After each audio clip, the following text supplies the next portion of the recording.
सानसेनि रादाबफोरखौ फरायदों आं गेवलां हाजोहारिया। बाक्सा जिल्ला भारत भुटान सिमा सुबान खाथायाव 8 साननि हाबाफारिजों खुंफुंजानो गोनां 71थि मागो मेला आरो भारत भुटान बिसुखि मेलाया दिनैनिफ्राय जागायबाय। धेमाजि जिल्ला मुरखं सेलेक्ट जराय उपेन्द्रनाथ ब्रह्म गोजौ फरायसालियाव सानसेनि मेहेरगोनां हाबाफारिजों कमिउनिटि फेस्टिभेल हाबाफारि खुंफुंदों।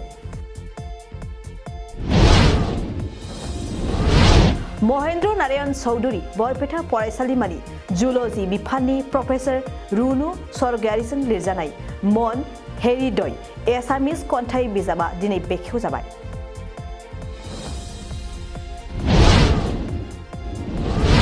मेथाइ रोजाबगिरि काथिराम नार्जारिया खाना अंगहानि सुबुंफोरनो मबाइल सिम कार्ड एटिएम कार्ड बानायनो सरकारनिफ्राय आलादा सुबिदा होनांगौनि बिटिआर सरकारनिसिम आरज गाबदों।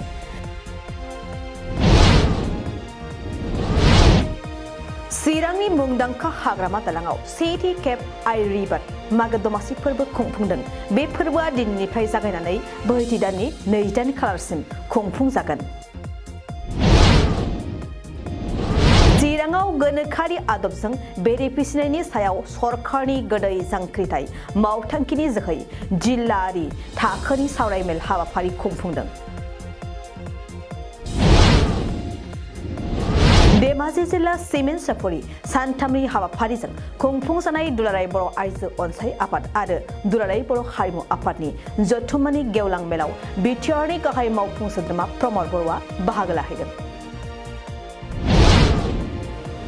धेमाजि जिल्ला सिमेन्ट सापरियाव सानथामनि हाबाफारिजों खुंफुंजानाय दुलाराय बर' आइजो अनसाय आफाद आरो दुलाराय बर' हारिमु आफादनि जथुम्मानि गेवलां मेलाव आसामनि सोलोंथाइ मन्थ्रि डक्टर रनज पेगुआबो बाहागो लादों।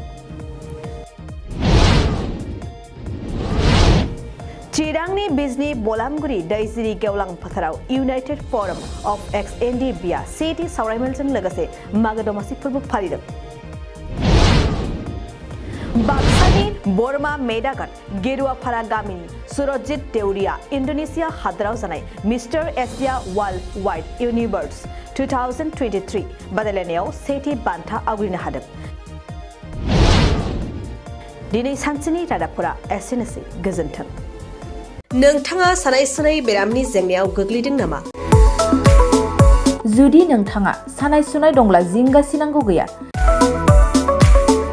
चिरां जिल्लानि बेंटल गेट साफागुरियाव दायो एसआइ निउर' थेरापि सेन्टार दंसै। बे थेरापि सेन्टाराव नोंथाङा गोरलैयैनो देहानि सानाय सुनायखौ फाहामथाय लानो हागोन। बे आथिं सानायानो जाग्रोदों, ओमफ्राय जानाया एसे सिगांनिफ्रायनो जाखादों, ओमफ्राय बिदिनो गुबुन गुबुन मुलि जाबाबायदों, ओमफ्राय हामाखै। दिनैनि ट्रिटमेन्टआ नङा, आङो एसे मोजां मोनसिनबाय। जेरै सिं सानाय, आफादावरि सानाय, मोदोम जरा सानाय, आइजोफोरनि जेंना, खर' सानाय बायदि बेरामखौ फाहामनाय जायो। लोगोसेयैनो बे सेन्टाराव थानानै फाहामथाय लानो हानायनिबो सुबिदा खालामदों। नोंथांमोनहा एसआइ निउर' थेरापि सेन्टाराव फाहामथाय लानो गोसो दंब्ला नैबे मबाइल नम्बर 7620160459 नङाब्ला 9476977956 आव थोंजों सुलाद लानो हागोन।